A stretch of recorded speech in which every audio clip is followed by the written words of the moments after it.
Genossen und Genossinnen, deutsche Arbeiter.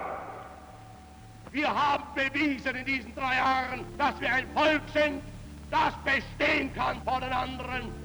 When Adolf Hitler and the Nazi Party came to power in 1933, they began building the largest forced labour system in Europe since antiquity. Some 26 million people across 20 countries had to work for the Nazi regime, including 12 million in Germany. Without forced labour, the German war economy risked collapse as early as 1941. Somewhere between 400,000 to 600,000 Czechs also worked in Germany and the occupied territories. Každá rodina měla ve svém okolí někoho, kdo tam byl. Ježišmarja, tady je to piano, na který já jsem hrál. Among them was my great-grandfather, Miroslav Ježábek.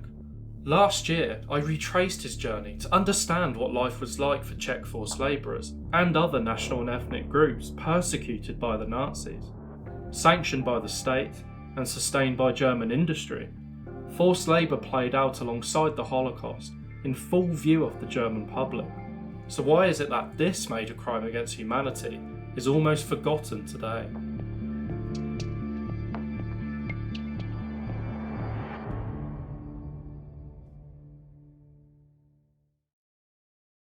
We close the 20th century with an extraordinary achievement that will bring an added measure of material and moral justice to the victims of this century's most terrible crime.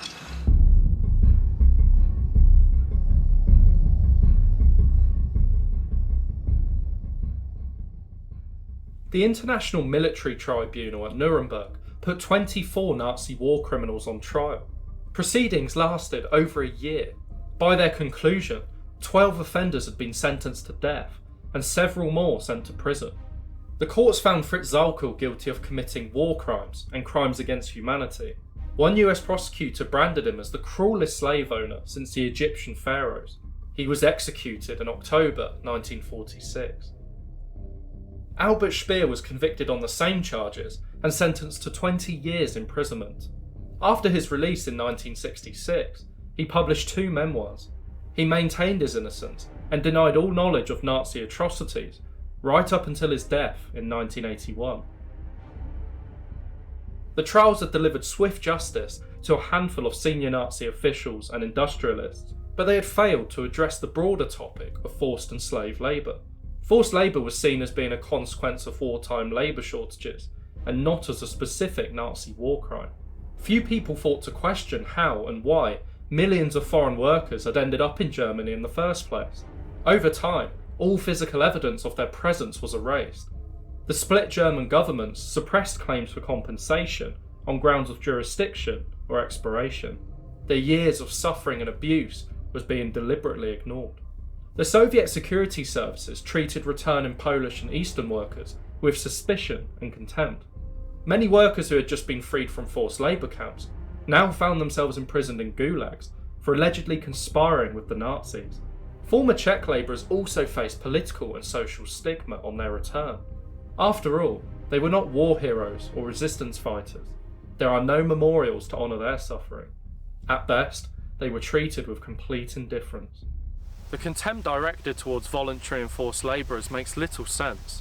As an occupied territory of the Third Reich, whether Czechs went to work in Germany or chose to remain in the Protectorate, they were inadvertently supporting the German war economy.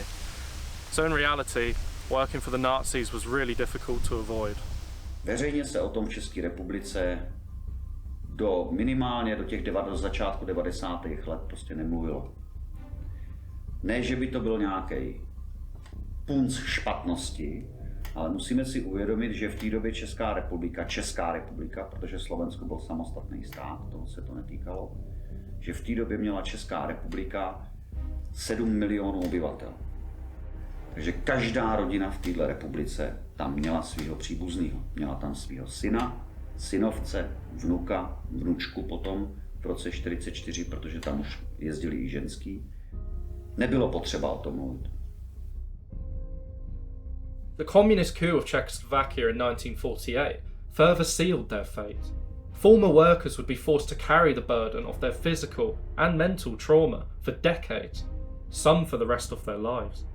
The looming Cold War brought increasing strain to East-West relations. Neither side was keen to address the issue of forced labour. In the early 1950s, the Soviet Union stopped processing claims for reparations from Germany, and the main interest for the Western Allies was rebuilding Europe.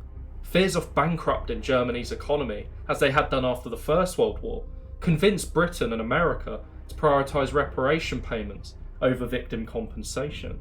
The Allies signed the London Debt Agreement with West Germany in February 1953. This agreement eliminated half of West Germany's pre- and post-war debt of 30 billion Deutschmarks and made the remainder payable in instalments. This radical plan is widely credited with saving West Germany's post-war economy. Compensating forced labourers was to be delayed until the signing of a peace treaty.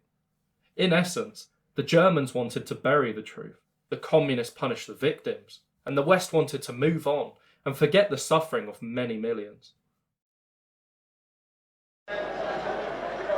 Jeho přirozenou součástí se stalo dobře organizované studentské hnutí.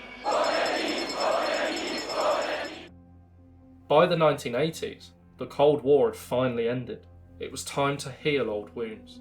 The German and Austrian governments were coming under increasing public and political pressure to acknowledge all victims of Nationalist Socialist persecution. The year 1990 brought the reunification of Germany and the signing of the 2+4 agreement, the closest thing resembling a peace treaty. The struggle of forced labourers could no longer be ignored. And it wasn't just the new German government coming under fire. Campaigners, lawyers and journalists targeted leading corporations for their active role in promoting and profiteering from forced and slave labour. Threats of industry boycotts and class action lawsuits filed against German companies through the American courts forced the United States government to intervene, and the German government to re-evaluate its stance on compensation.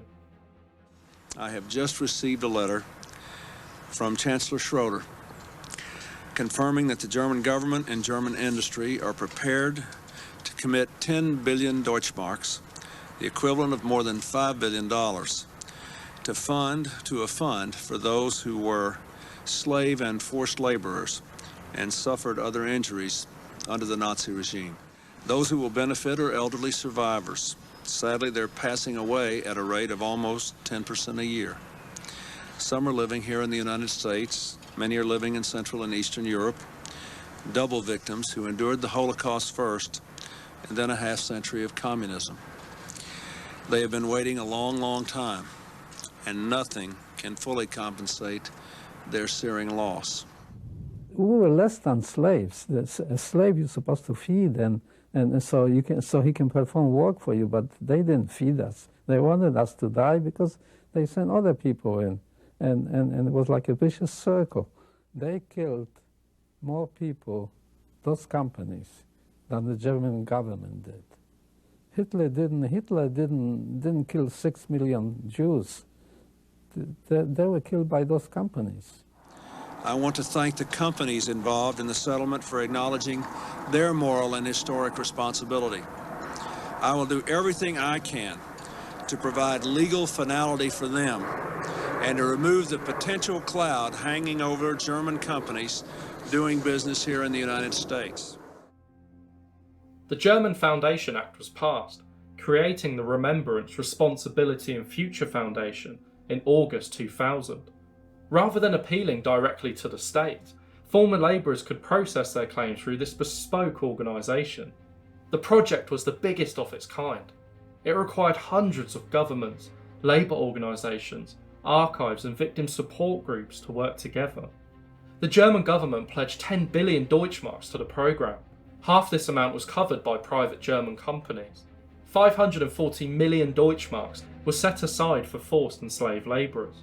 The remaining amount covered persecuted Jews, property losses, insurance claims, kidnapped children, and victims of Nazi medical experimentation. The foundation worked closely with the International Organization for Migration and the International Tracing Service of the Red Cross. The state entrusted these organisations with processing millions of compensation and pension claims, but they also faced the impossible task of locating further eligible claimants. Thousands of former labourers were now old, had died or emigrated abroad.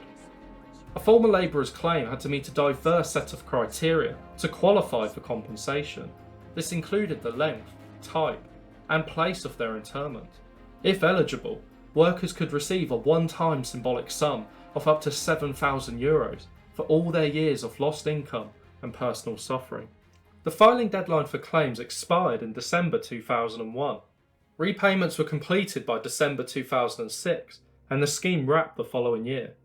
By this time, 1.7 million former labourers across 89 countries had received compensation, including 75,000 victims in the Czech Republic.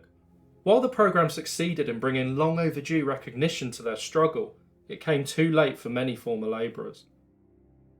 Mirek Žábek's family did not apply for compensation. No, jednou jsme se vraceli od toho Baltu domů přes to východní Německo. Zastavili jsme před hospodou, jakoby vesnickou hospodou. Koukal na tu budovu a teď ještě před tou budovou říká, to je hospoda, kde jsem hrál, když jsem byl totálně nasazený. Vejdeme do hospody, tam je dlouhá chodba. Na konci ty chodby vpravo jsou dveře, tam byl sál a tam já jsem hrál na piano. Opravdu na konci ty chodby byly dveře. Otevřel ty dveře. Mírně se podíval vpravo a říká, Ježišmarja, tady je to piano, na který já jsem hrál. The Nazi Forced Labour Documentation Centre opened at this former campsite in 2006. The centre, and other organisations like it, still receive thousands of inquiries every year from those searching for information on lost relatives. Governments and societies can always do more to keep the legacy of these victims alive, and they have a shared responsibility to ensure such atrocities never happen again.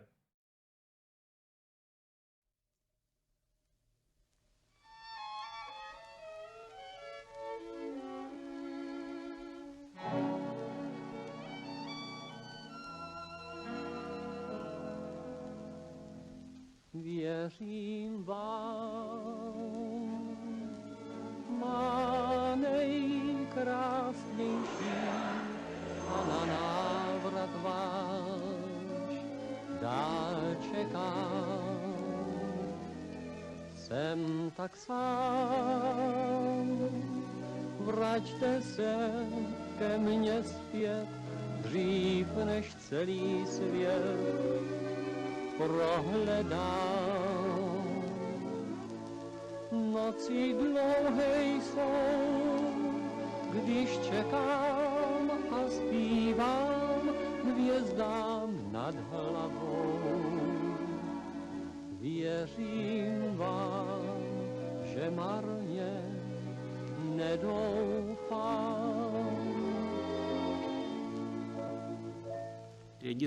Včera jste byla ještě se mnou a dnes je všecko jen pohádkou. A kdo se loučil, snad zapomněl, že vrátit jednou se chtěl. Vzpomínat budu na krásný čas, vysvětluji celý, znamenal vás. Přivolá.